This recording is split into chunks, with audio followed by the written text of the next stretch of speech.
Hi, my name is McComas, and I'm the Senior Program Manager at Johns Hopkins 21st Century Cities Initiative and co-author with Matthew Kahn of the new book, Unlocking the Potential of Post-Industrial Cities.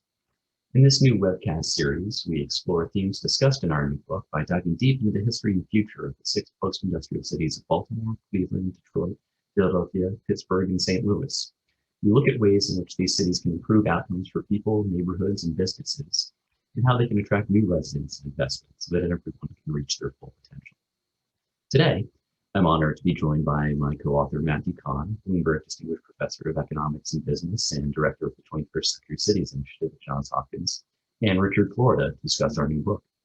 Richard Florida is the University Professor of Economic Analysis and Policy at Rotman School of Management and Distinguished Scholar in Residence, School of Cities, University of Toronto. Florida has held professorships at George Mason University and Carnegie Mellon University, and taught as a visiting professor at Harvard and MIT. He's the author of numerous books, including The Rise of the Creative Class and The New Urban Crisis. Rich, it's great to see you, and thanks for joining us today. It's great to be with you and Matt, congratulations on the publication of the book and a very successful book launch. And as someone who's written a few of these, I can tell you that this part is way more, at least in my view, this part is a lot more fun than the actual writing part, at least for me. I agree. Our goal in doing these interviews is to continue to learn from leading urbanists about their thinking about these key issues. So to jump right in 2020, we faced the double shocks of COVID and, for many of us, the work from home experience. When you think of the post-industrial cities, including Pittsburgh, are there significant silver linings from what we learned from COVID and from the work from home experience for how these post-industrial cities can better compete going forward in attracting people and jobs? So, I've always been a remote worker all my career, and including the entire time I spent in Pittsburgh, sort of the banner case. I called it the base case when I wrote Rise of the Creative Class 20 years ago for kind of post-industrial transformation. And by the way, I think there is a silver lining. I can certainly say that I've become a better person because of this pandemic. I never expected my folks, my dad, lived through this stuff all the time, polio and TB. My dad almost died from scarlet fever. My mom almost died for diphtheria. Quarantines were normal back in their day. But my dad, the Great Depression, my dad fought and stormed the beaches at Normandy. So we've had a pretty blessed life, right? And so I think this pandemic has forced me to do a couple of things. One, to become much more concerned about my own personal development, not just my brain development, my personal development. I think I've become a better, more empathetic person. I have little kids. I think I've become a better parent. I think I've become much more focused on my physical wellness and health. But much more in tune with myself and my friends and my colleagues, and discovered things that I didn't know exist. But I'm very privileged. The point, though, is I think when I started to write what became my book on the creative class and kind of discovered that term and that group of people, it was from my point of view living in Pittsburgh as a remote worker. Now, I lived very close to Carnegie Mellon. I actually rented a home almost across the parking lot. But, I wouldn't go into my office to work. I would go into my office the way a remote worker would. To go to meetings, to talk to colleagues like you two, to have stimulation. But I would work, in other words, write or research at home. I had a library and a computer hookup and an internet connection. And I think what I was trying to figure out is I thought Pittsburgh was an amazing city.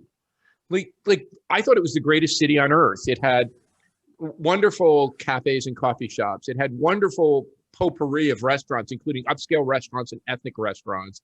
It had these marvelous trails, Shenley Park, where people like Herbert Simon said he walked to and from his home every day. It had this incredible biking environment. It didn't have enough bike lanes, now it does. But and here was the puzzle I was trying to confront. When I asked my young students, not only in public policy and economics and business, but in technology and software engineering and computer science, where they wanted to go when they graduated, to my mind, pound for pound was the greatest university on the planet, as good as MIT or Stanford in engineering, pound for pound. They're bigger. They came back and said places like Austin. And I love Austin. It's a wonderful place. But I kept saying, why would these kids want to go from Pittsburgh to Austin? And in that sense, I thought Pittsburgh had everything that should be attractive, but wasn't. That's why I wrote that book. So yes, I think over the intervening 20 years, and now, not all, I think there is a group of Rust Belt places or Great Lakes places that have many of the assets that can compete very effectively for young folks and particularly young families that don't want to pay the price of superstar cities, but can provide an offering that is very attractive. Rich, let's go back. And when I read your biography, so am I right? Your first years in Pittsburgh were in 1987 or even before? Yeah. So my movement was, if you look at places that qualify as post-industrial, generally speaking, I have lived in them and I probably condemn them to that status. So born in Newark, number one, became a professor. I moved to Columbus, Ohio, which is the kind of another poster child of post-industrial transformation. Then in 1984, 87, moved to Pittsburgh. Aside from time off for good behavior and a sabbatical at Harvard, somewhere in the middle, there until 2005-ish, then DC for 2 years, and now Toronto. So I've kind of spent most of my life in older industrial cities. So Rich, going back to 1987 Pittsburgh, a two-part question. Were there hopeful people that steel could make a comeback? And did steel, was there a vision for how the comeback could occur? Or was there wishful thinking circa 1987? Or did anyone smell the rise of robots at that time in Pittsburgh? So all of the above. I was teaching at Ohio State, and as a young professor, figured out I needed to meet people in my field. So I got enough money to set up a speaker series.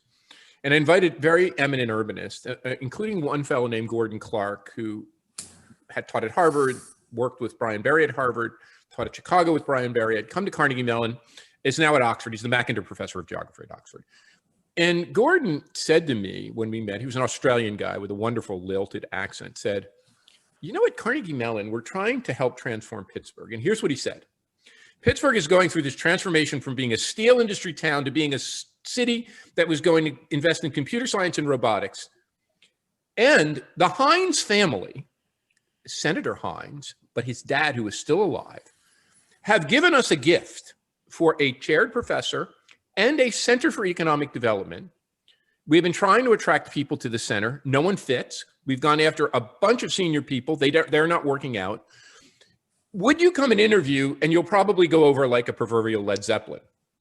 Well, I went and interviewed. It was a joint appointment in architecture and what was then called SUPA, the School of Urban and Public Affairs. It's now the Hines School. And I didn't go over like a Led Zeppelin, even though everyone in my department at the SUPA was quite more like UMass, very teched up, econometrics, operations research, statistics. They liked me. And they said, we'll take a flyer on you. And so at that time, Dick Seyert was president. There was a provost called Angel Jordan, a very famous electrical and computer engineer. They were building the Robotics Institute. We still didn't have a school of computer science, but Pittsburgh was split. There were a group of people in town that still believed that this was all, bullshit that was going on at Carnegie Mellon. That this robot bullshit, and there was a fellow named Tom Murrin, a brilliant guy, who was at Westinghouse, who said, I'm going to make a bet on these robots. And there were several other visionaries in Pittsburgh, but mostly it was the robot and computer science bullshit. It's steel that's going to come back, and we have to protect it. We have to work in public policy in Washington to make sure we ensure that foreign competition doesn't come in. And what happened, I think, is that people left Carnegie Mellon alone. They let the weirdos at Carnegie Mellon with their ties to DARPA and the Defense Department and the Office of Naval, they left the Herb Simons and the Raj Reddys and the Alan Newells alone. And nobody knew, including, so here's me, guys, Mac and Matt. I walk in there. I go to a meeting with Raj Reddy. Here's what he says to me in 1987. I have no idea how to freaking use email in 1987. I don't know how to use email. He says, we're going to have computing anytime, anyplace, anywhere in the next 20 years. I what did he just say? I had no idea what he was talking about. And then I think ubiquitous computing, anyplace. He was envisioning the world we live in then. They were and so then I see robots walking around the hallways. Then I see this self-driving tank. Pittsburgh has become a center not only for robots, but so there's a self-driving tank driving around my parking lot that they're doing for DARPA. And it began to dawn on me that these were very smart people. But still, to be honest with you, Pittsburgh was dominated by an old boy mentality. It was the Allegheny Conference on Community Development, all men, the private club, the Duquesne Club. None of us, Mac, I don't know your ethnic background, but I don't think you could be a member either. I know Matt and I could never have been an Italian and an Italian Catholic and a Jew. We're not going to get in. Women were not allowed entry. African Americans were not allowed. So there was this old boy community. But in the midst of this, a kind of technological revolution, my job, as I saw it, because I became head of the Center for Economic Development and I was young and stupid, was to try to help unleash this. So I began to work actively. And I can remember Tom Murphy, who was the mayor of Pittsburgh, a great guy. He's a fellow at the Urban Land Institute. You can go back, folks, you can watch the interviews. He's interviewed me a couple of times. And he says the same thing. When Richard Florida came into our office and said the future of Pittsburgh was Carnegie Mellon and the University of Pittsburgh, and we needed to create a downtown that spanned our historic downtown and the university area in Oakland, and it needed to be a place that attracted talent. We laughed so hard, we thought he was from another planet. And then eventually, many years later, it dawned. But it was the hardest struggle of my life. The hardest thing I've ever been involved in was that transformation. And Rich, picking up on that, as you know, a theme in my work is celebrating green cities. Did Pittsburgh's rise as a place of beauty? Do you have good things to say about urban planning there, of what went right to build a great quality of life place at the same time that these new industrial sectors were opening up? So they're two different streams. They ultimately come together, but the emphasis on quality of life in cleaning up Pittsburgh really comes much earlier. Joel Tarr is the expert on this, my colleague in history. But I think this emerges as early as the 30s. And certainly by the immediate post-war era, and when, Ed Hoover comes to Pittsburgh. By the time Ed Hoover ends up at Pittsburgh, Edgar Hoover, you can feel this. And here was the reason. The Pittsburgh elite, the Mellons, the Carnegies, and their descendants, their managerial descendants, and others. Remember, it's not just them. It's Westinghouse. It's Pittsburgh Plate Glass. It's Pittsburgh Chemicals. It's Union Switch and Signal. This is probably a number 2 or 3 corporate complex outside of New York and Chicago in the country. They couldn't attract white-collar professionals. They couldn't attract R&D scientists. The old adage that you had to bring 2 white shirts to work, that the first white shirt was completely blackened by the smoke. And the flooding, which was horrendous. The flooding of the rivers in what's now known as that area, the Point, was horrendous. It was filled with slums and tenements, and it was just a terrible place for disease and filth. The environmental thing in Pittsburgh wasn't seen in the way of a green or sustainable. It was seen as, we got to clean this shit up, because the white-collar professionals are not going to come here. And at the same time that it was the original Renaissance, which was cleaning up the Point, and around the 3 rivers, the junction of the 3 rivers, and making that a beautiful parkland. There was similarly an emphasis on building these great corporate steeples in downtown, but also building these wonderful R&D campuses in the suburbs. These green areas where Westinghouse folks could think about research and think about great ideas. So this, if you will, greening was very much greening around a campus, a place for R&D scientists. That occurred much earlier and really was the thing that galvanized the business community and the old local political machine, this great alliance between the Pittsburgh elite WASP business community at the time and the ethnic political machine really was about cleaning up the city to attract white-collar talent. It was only later, much later, almost a half century later, that there was any focus on transforming the economic base. This was cleaning up, creating quality of life to attract people to the U.S. Steels, to the Westinghouse, to all of the big companies that were the original Pittsburgh companies. Rich, on this point, my friend Enrico Meriti has done this fascinating work, which he calls the local multiplier effect, that if a Silicon Valley attracts a high-paying nerd, that this benefits the middle class, he says, because it creates 5 middle-class service jobs for the area. In the case of Pittsburgh, do you believe that claim? How does the middle class in Pittsburgh gain from the growth of high-tech sectors? Well, first of all, folks like Enrico and you are much much smarter and better at this stuff than I am. And I'm just kind of someone who consumes this and synthesizes this and tries to make it relevant to the world. So let me step back and say, I think what really struck me in Pittsburgh, and so this is really interesting. So I get there and I have to now benchmark, because the president at that time, Dick Sire, says, we have to do something with this Heinz money. Rich, you're an assistant professor. You don't know anything. Here's some money. Go out and start benchmarking. So I'm traveling to Silicon Valley, to Austin, to the Research Triangle, to Seattle. And we had this is an amazing story from an academic point of view. It's really stupid to deny smart people tenure. So we had denied a guy named George Kosmetsky tenure in our business school. George then went on to form many very large companies, and I think always had a little bit of it, like Carnegie Mellon had a vendetta, moved to Austin, Texas.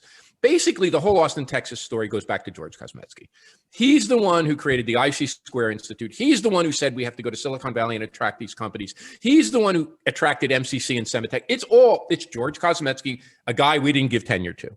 So basically, when I went around to these places, it became clear to me that what Enrico saw in the Silicon Valley, I saw better at Carnegie Mellon. That when we looked at the data, and these are people like Ashish Arora and Wesley Cohen and Steve Klepper, people you will know, who know their shit. When we started to look at patents per capita, patents per R&D dollar, startup companies for R&D dollar, per faculty member, per whatever measure we looked at, Carnegie Mellon was outperforming anyone. But you know where our multiplier was going? Silicon Valley, Boston. All of our people, our research scientists, were directing Microsoft labs. Raj was the head of Microsoft Labs R&D group. Apple Labs. Our people were going to Google. Our students, they would get the degree, and literally the day they got the degree would be on the plane to Austin or Silicon Valley. So I was saying we're losing that multiplier. And so that was the motivation for saying, why don't we try to keep some of these people here? And of course, they thought, look, when I proposed this, I said, this is the best story ever. I organized all these students. We had these group classes. We called them systems classes, but they were like group studios. And I got all the best kids across the university. I had the valedictorian, who, by the way, that valedictorian is a young woman who you will know, Elizabeth Kerr at Halkett, who's one of the leading young women in our entire field. She was in that class. Sarah Gross, and Sarah Gross-Fleisch lives in Australia. She was our student government president. I had all the best kids at Carnegie Mellon. And we proposed that Pittsburgh become a place to attract them. And we said, I remember we went to a community meeting, and we said, why don't you have a great music festival during the school year, either in September or April, that could bring these kids together and show them how great Pittsburgh is? And they said, that's great, we'll do it in July. It was so clear to me that they didn't want these kids to stay there. Because if these kids stayed there, they would change the political complexion of Pittsburgh. They would throw out the bums that ran, you know what I'm saying? And they were scared of having this constituent. Anyway, what happened, of course, and where I don't want to say I love Enrico's work. I think what Enrico is suggesting is that a rising tide will lift all boats. And that these 5 jobs will pay sufficiently good. But what in fact we did, stimulated by Enrico's work, is we did this really rudimentary exercise because I believed it. I said to a colleague of mine, Charlotta Melander, what if we just look at this thing by occupational category? Knowledge workers, manufacturing workers, and routine service workers. And what happened was the boats that got lifted were knowledge workers. When you took housing costs into account, all the other boats sunk. The wages might have been better for the service worker or the manufacturing worker, but the housing costs were so high that the only people making enough to stay afloat and to gain were the knowledge workers. So I think there is a multiplier, but it disproportionately benefits the already educated and the already advantaged. And that's true of that's true of Silicon Valley. It's true of Pittsburgh. Matt, can I let you in? I've been hogging the floor. Yeah. So, one of you, building on your point of the brain drain, looking at cities, such as Baltimore, one of the things I've noticed is that a lot of the investment capital has come from outside sources, from VC firms in Boston and California and New York. And that certainly attracts some of these startup companies as they're getting to that point where they need to raise $5 or $10 million. So in the case of Pittsburgh, I'm wondering how important were local financial institutions and locally based investors to the rise of some of these companies? So this is fascinating, and this is my earliest research. This is my research, I think, that landed me the job at Carnegie Mellon, done in my early career with a guy named Martin Kenney at Ohio State. We went to Harvard Business School, and we Xeroxed all the copies of Venture Capital Journal, and then we had research assistants code the investments. And what we found is quite remarkable, that a lot of the earliest investors in venture capital were from the Rust Belt to begin with. Many of the wealthy people in Pittsburgh, I know less about Baltimore, but many of the wealthy people in Pittsburgh were the investors in the earliest venture capital funds. And more importantly, there is a fellow named David Morgenthaler, deceased fairly recently, lived to close to 100, who was a lifelong Clevelander, who there wouldn't be a modern venture capital industry without David Morgenthaler. He was one of the earliest and most important investors in Kleiner Perkins. He supported, Tom Perkins and Gene Kleiner. This guy's footprint, if you read Margaret O'Mara's history, I think it's called Code, David Morgenthaler is a big fixture in that book. So the Rust Belt capital, if you will, the Mellon, Carnegie, whatever, I don't know if they were, but the old family money was going to Silicon Valley and investing in this new vehicle that was invented, the Venture Capital Limited Partnership. What we also discovered, which is really interesting, folks, is that all of the investment in Silicon Valley in the early days came from outside the region. That it all came from either New York, Boston, or Rust Belt investors. It was only after Kleiner and Perkins became successful, I believe both of them, I'm not sure, I think they both were at Intel, but they called this serial entrepreneurs. It was only after a group of startups had occurred with this outside capital, some of them went into entrepreneurial business, others became these early venture capitalists like Kleiner and Perkins, and I interviewed all of them, that they created a local venture capital industry. But that took a long time. It took like almost a generation. So when I look at these transformations, I tend to think they're generational. And so what happened in Pittsburgh is you got the start of this. The only problem is it never became big enough. I mean, I think so much has flowed out of the Baltimores and Pittsburghs that it wasn't like Silicon Valley, where the stuff that was there stuck there because there was no place else for it to go. The companies that began to emerge from Carnegie Mellon, I'm assuming the same from Hopkins, they would get picked off. So the Silicon Valley venture capitalists would come and say, if you want to stay in Pittsburgh, we're not going to invest in you. And this is why I wrote Rise of the Creative Class. I was on the technology transfer committee. I was on all the economic development committees. We created Lycos, one of the most early and important companies in internet search. I have this tracker on me now. It's called a Whoop. A colleague of mine, Astro Teller, invented Body Media in Pittsburgh, Media Search, Media Site. All these companies invented at Carnegie Mellon. But Lycos, which was the biggest one because it was organizing information on the internet, we thought for sure it was going to be successful. We had created the venture capital. We had organized the venture capital for it. We actually created this cool building space adjacent to Carnegie Mellon. It was our computer scientists. And then one day that company decided to move to Boston. And then I asked the question, why would they move from Pittsburgh to Boston? Costs are higher, taxes are higher, salaries are higher, everything's higher. And the answer that came back, it didn't matter. The talent we needed to grow the business was already in Boston. So it's venture capital investors and talent base saying, you can't grow that, you can't scale that company in Pittsburgh, you have to move it. And that's where it's always been the tough point. It's been very hard even for Pittsburgh. If you look at Pittsburgh, there's really still no unicorn that's come out of Pittsburgh. What happened, I think, is that we were good enough in robots to attract big companies, and then really good enough in self-driving cars to attract Uber, and really good enough in technology that Google landed the big installation. But still, there hasn't been a unicorn that comes out of Pittsburgh because I think those companies, up until probably now, have been want to move to where the ecosystem, not just the venture capital, where the broader ecosystem. And I think that's the real catch-22 for all these industrial regions, even ones with great research communities like Baltimore and Pittsburgh. How do you get the companies to stick there when there's such a pull towards these other ecosystems? Rich, let me pick up on that because I think that's a brilliant point. And Mac and I have been thinking about this in the context of Baltimore with biotech. So can our medium-sized cities like Baltimore and Pittsburgh be okay with being nursery cities to launch the next set of partnerships, even if they don't become Google in the city. Yes. And so I study music as a part-time passion. I'm a failed guitar player. And I had a student, we study music ecosystems and always try to compare them. I had a student say the same thing about Toronto.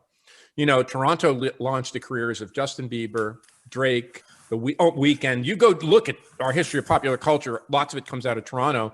And he said, we're a nursery city or a AAA, what either term you use. We're not the Yankees, or the Orioles. We're the AAA. And he said, we should be not content. We should always try to become that. But it's okay to be the nursery city, and we should really build something around that, realizing that there are places to capitalize on music like New York or LA or London that just have better ecosystems. I think the same is true. And I think you can get some value. You can build up an economy around that. I think that, when I look at venture capital investment, which is something I like to do, and I like to look at what's real and what's not real, San Francisco still has, the Bay Area, probably nearly half of all U.S. venture capital investment. Baltimore and Pittsburgh probably have 1%. They've probably gone from 0.5% to 1%. That's a pretty good gain. And, there are a couple of other places, Nashville, this hype about Miami. Yeah, no, whatever. The places that have really gained venture capital investment in startup communities over the past decade are two, New York City and Los Angeles. So that's telling me something, that big cities, superstar cities, have some advantages in creating these ecosystems that smaller ones don't. I would say that Baltimore has a different advantage than Pittsburgh, though. I think if Carnegie Mellon and Johns Hopkins could swap places, Baltimore would be even better. I think that what Baltimore has in its advantage is this location on the Acela corridor. Its proximity, particularly to Washington, D.C., which is a very attractive place, and its proximity to New York. You see that more with Philly, where Philly has become kind of a sixth borough. But I think had you had the engineering school of Carnegie Mellon, we can go back to bio if we want, that Baltimore would have emerged, that area of Baltimore, Washington would have already emerged with the federal government as a more significant tech ecosystem. We can talk about why bio isn't exactly that way. It's slightly different. But yeah, I think that the advantage of Baltimore, Pittsburgh has more of the engineering, and Carnegie Mellon, which is one of the top three. Baltimore has a better location. I shouldn't say better. It has a different, but a more advantaged location. Well said. Rich, when I teach undergraduate urban economics, my talented Hopkins students pose the Goldilocks issue that an unintended consequence of the recovery of our post-industrial cities is rising rents, pricing out poor minorities. Has Pittsburgh wrestled with this, and has this created political tension? Well, the political tension in Pittsburgh was there from the beginning, which was, and I think you see it even more in Detroit, between the old Pittsburgh and the new Pittsburgh. There is just a group of Pittsburghers attached to the old economy who don't like the newcomers. The elites don't like them, and the regular people, they think, they don't fit in. They're rich kind of assholes, and you go to a bar looking like we do. I have a hysterical story to tell you guys. Sorry. This happened to me once. I don't know if I should tell this on air, but the hell with it. I'm old enough to tell this story. I went to this really tough and tumble bar, and there was a guy staring at me. I thought he was going to kick the shit out of me. Like, I'm so scared. I said, and as I left, the guy handed me a piece of paper, and it had his phone number on it, and it said, "Call me, Larry."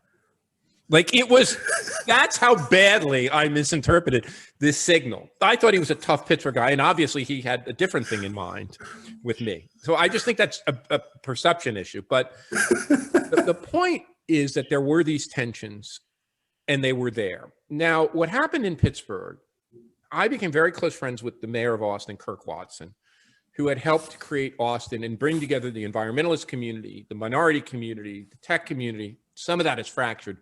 He was elected with like 84% of the vote, and it developed this inclusive agenda for Austin, inclusive and sustainable. He said to me, you have to organize politically. So at that point, I was single. I had a drinking buddy. His name was Bill Peduto. Bill was a council staff member. He became a counselor.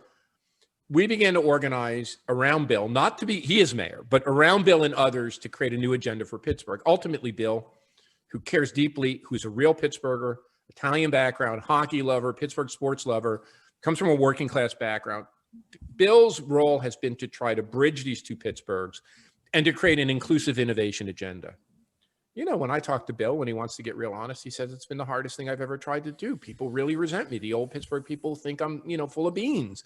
They see rising rent. So look, I think that no place has managed this. The superstar cities have managed it the poorest. You know, Pittsburgh is, but it's not expensive like that. Like you could still get a Pittsburgh is far more affordable. What's median house price in San Francisco is over $1 million. Median house price in Pittsburgh is probably less than 300 grand. I haven't looked, but roughly. So yeah, but still there is this tension between the new and old Pittsburgh.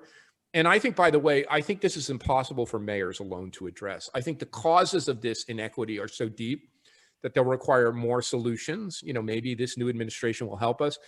But I think if you look at the mayors of New York, San Francisco, London, all of the line up on the progressive left, all of them have tried and all of them have failed miserably. And that's telling me either their policy approaches don't work, which is probably true. It's probably not a significant enough basket of policies, a bundle of approaches, but probably they just don't have the levers to pull that could help with this in a significant way. Matt, can I bring you back in and bring us to lessons from Toronto? Sure. So you mentioned you've spent some time in Toronto, and it's Pittsburgh's neighbor to the north. And it's this booming city on the Great Lakes. I was just looking up some statistics on it last night, and it's shocking the percent of people that live in Toronto that are foreign born. It's one of the most multicultural and cosmopolitan cities in the world. So, you know, we in our book, Matt and I talk about how attracting immigrants could be a potential upside for some of these post-industrial cities. And we see it, you know, in small ways in certain neighborhoods in certain cities. But I'm just wondering, you know, looking at Toronto from America, what are some good lessons? So 21 years in Newark, because I went to college at Rutgers, not Rutgers, Newark, New Brunswick, 21 years in the Newark area. 17 years in Pittsburgh, and now 13 years in Toronto. So they're kind of my three cities. You know, I think one thing that Toronto tells us is that it's not that geography matters like this. It's not that being located on a Great Lake is dooming you to an industrial past or a difficult transformation. That Toronto is in many ways, I don't want to sound too bougie, the most successful city in North America. It depends on who, you know, some people might say LA, some people might say San Francisco, others might say New York, somebody might say Houston, but every time that conversation is had, whether it's job creation, housing price appreciation, Toronto is when they compare it, it goes like, oh God, this looks more like a Houston, Atlanta, LA, San Francisco story, Austin story than it does like a Chicago, Baltimore, Detroit, Cleveland story. So it suggests that this Frost Belt location, Great Lakes location, it's not a physical geography answer, at least not at all in part. You know, this is before I got there, but it's clear to me that at some point in Toronto's history, they came to this conclusion that they had to attract new people. And here's what I think happened. I think it was the secessionist movement in Montreal, in Quebec, with this invasion of Montrealers and Jewish Montrealers, but Jewish Montrealers, that changed the complexion of Toronto. This was an old stage Scottish waspy city that was boring as hell. This invasion of Montrealers came in and they were like, what the hell? And somebody's light bulb went off. If we can deal with the Montrealers, what if we attract, and remember, they don't call them immigrants. Canadians are so smart, new Canadians. And it's not a melting pot. My dad, Luigi, has two kids, Richard and Robert, no Italian in the house. It's a mosaic. So if you come to Toronto, or you can bring your culture, whatever it is, Italian, Portuguese, Indian, Chinese, Thai, Filipino, and that culture can stay intact and you can be a part of Toronto. So look, I think there was this conscious decision made that we needed new people, new Canadians, and let's go for it. And they went for it. And it was incredible. You know, by the time I got there, this was all unleashed and they were already thinking about how do we build. By the way, Toronto is still struggling with some of the things. How do you build an innovation ecosystem? We got really lucky. This is really interesting. There was a British guy at Carnegie Mellon named Geoffrey Hinton who was very left. You know, it's interesting. Professors often skew left, right? Just the way professors are. Well, he hated Ronald Reagan, hated him. And he hated the Defense Department funding of his research. So in 1980 something, when University of Toronto was not a great university that it is today, top 20 global university, he said, I'm going to University of Toronto, the hell with Ronald Reagan, the hell with America. The entire AI community in Canada traces back to that one location decision. He developed machine learning, deep learning. His students went on to other Canadian universities. So it's one guy. And then you multiply that by all of these hungry and ambitious immigrants, and Toronto becomes, and you know, the best food, the best. Tyler Cowan would go nuts, you know, riding around the suburbs in Toronto. It's like whatever you want can be delivered to your door in 30 minutes. I mean, it's like New York in that regard, but everyone gets along to a point. And here was my big learning from Toronto. It was really interesting to see Rob Ford happen there. So here I thought, as an American, I was coming to kind of an inclusive, creative, vibrant, prosperous, left-leaning, social democratic, you know, nirvana. And what I stepped into was a very contentious place where there was that for the creative class, building bike lanes, building cafes, building coffee shops, creating AI communities. And then it was working class in a way, but it wasn't Trumpist. It was Jamaicans and Indians and Chinese and new Canadians saying, hold, what? You're building a bike lane? I want to drive my car to work. I came here for the Canadian dream. You want to build more condos? I don't want any condos. I want a single family house out in the burbs. I came here for that dream, leaving China, leaving India, leaving Italy. I wanted the house and the car. And you want my kids to go downtown into this gay, lesbian, libertine, nightlife district that you're promoting with Florida's research. I want my kids to be on the straight and narrow and going to school and studying and marrying the girl next door. And here comes Rob Ford. You know, crack vial in hand, whiskey bottle in hand, prostitute in arm, in freaking Toronto? Like, my mind exploded. Like, my brain just exploded. And then I began to see all of the things that would emerge in this new populism, but it happened in Toronto first. And Matt, going back to your kid's goal, it was the Goldilocks thing. There were people who felt left behind.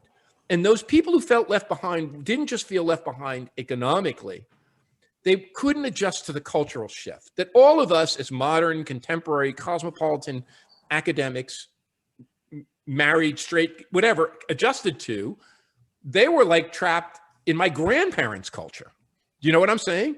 These were very traditional people who didn't buy in any of what was happening in modern Toronto and were scared to death of it. And so what did he do? The bike lanes became his symbols. The crazy people around the university became his symbols. And he won. And look at these are people, you know, the guy with the whiskey bottle, it was just the 5th anniversary of his death, so I saw the picture. Whiskey bottle here, crack vial here, in his office with prostitutes. It's almost like Trump said you could shoot somebody on 5th Avenue. And that was the big learning for me, that there had to be a way to begin to deal with this inequity and still to create growth. And by the way, Toronto has done spectacular. It's become a major tech hub. The university's grown. But look, housing prices are just about as expensive as San Francisco, and incomes are lower. The median price of a house in Toronto is over $1.2 million. In my neighborhood, you probably can't get a house for under $4. I mean, I bought a house a long time ago. You can't get a house for under $4 million. I mean, these are prices in Pittsburgh. When I bought a house, it was $135,000. These are prices that are mind-boggling. Young people feel like they can't get ahead. These new Canadians feel, but I say this while qualifying it. They feel like they can get ahead to a point. So the fact that we have excellent provincially funded public schools mean that almost every Torontonian has not the same, there are private schools and people can supplement, but a low-income Torontonian who's a visible minority and a wealthy Torontonian don't have as dramatically dissimilar educational opportunity. Their kids will likely go to a place like the University of Toronto or Ryerson or York. They're going to get into a good university. And then finally, The only stopping point is their ability to buy a home at the end of that journey. That's their stopping point. They will have all the attributes required for success, except that the housing market will stop them. Rich, this has been tremendous. I always learn from you. My final question before we lose you on your busy day. As you know, all three of us are book authors, urban book authors, but you're the only one on this call to have written a superstar book. How do we engage? What is the formula? I'm still learning at age 55. When do we urbanists capture the public's imagination? Well, you know, in my case, it was just dumb luck. I mean, I'd written several books before it, including trade books that never sold to anyone but my parents and my brother and a few friends. And I was lucky. I think the other thing that happened with Rise of the Creative Class is that I had a speaking platform. And I think the editor there saw that and said, oh, this guy is giving 50 speeches a year to economic development groups. And we marketed that book because it got no reviews in the major press. We marketed that book not by sending it to book review editors, but to sending it the statistics on the rankings to the local newspaper reporter. And so it was word of mouth and viral and got lucky. You know, I think the field has progressed. You know, we have our friend Ed Glazer with a new book on the way, Survival of the City, to follow up on his bestseller, Triumph of the City. We have a lot of smart people outside the academy who have found this field. Look, we've seen, I think, some of the best and brightest minds in your field. I'm older than you, Matt. I saw you get into this field, but then the generation behind you, I'm amazed. Here's the issue, though. I see many of the best minds of our generation deciding to go outside the academy. Like when I look at the young economists, younger than Matt Kahn, younger than Rich Green, younger than Ed Glazer, who I read, they're almost all outside the academy. You know, it's the Izzy Romans, who's from Berkeley, who decided to go into startups. It's Jed Kolko, who was one of Ed's best students, who's decided to go to a company. It's Ralph McLaughlin, who was at Zillow. I forget where he is now. It's Jenny Schutz, who was at USC, but is now at Brookings. I think that the constipation, of the academic circle has caused them. And here's what I heard when I was writing Rise of the Creative Class, and I'll never forget it. I was interviewing young computer scientists and electrical engineers about why they were leaving Carnegie Mellon or Stanford or MIT. These were people at the top of the profession. They were poised for, you know, the best universities. And to a person, they said to me, it's no longer enough just to build a great algorithm or build a great software program. I want to get it in the hands of people to use it. And I think that's the crisis we face. We are not only becoming irrelevant because of our own norms that say publish only in peer-reviewed journals, don't talk to the outside world. I'm a testimony. I have the bruises on all my arms to prove that. We are now losing the best and brightest who are saying, I've had enough of this. I'm not going to devote 15 years of my life to being irrelevant. I want to make an impact now. I'm going to take what I've learned in great PhD programs in economics, and I'm going to go do it out in the world. And yeah, I think it poses a real crisis for, I think, and look, I put economics and business is a little better. I think we have a real crisis in the social sciences right now. And I think there are two forces pulling at us. One is we're losing really good people to other places and we're becoming smaller and narrower. The other big thing poking at us is the media's great awakening to data-driven journalism. I've warned university president after university, the data in the hands of a Ralph McLaughlin or an Izzy Roman or an Adam Ozemek at Upwork or somebody who's at the New York Times, the data that they have in their hands, because these large organizations can collect it and organize it, becomes very difficult for unless you have Raj Chetty's shop at Harvard. For individual investigators like us to get access to that data is very hard. So look, I think we've got a big problem on our hands. And the way to solve that is to get all of us who are inclined to be more engaged, to deal with real problems, and also to create an internal incentive structure that says, yes, academic publication is one great stream, but engagement with the public, publishing successful books, engaging the popular debate is also meritorious. Rich, thank you. This was great. Have a great day. Hey, thank you, guys. It's great to be with you. Best of luck on the next step with the books. Hope to talk with you both soon. Thanks.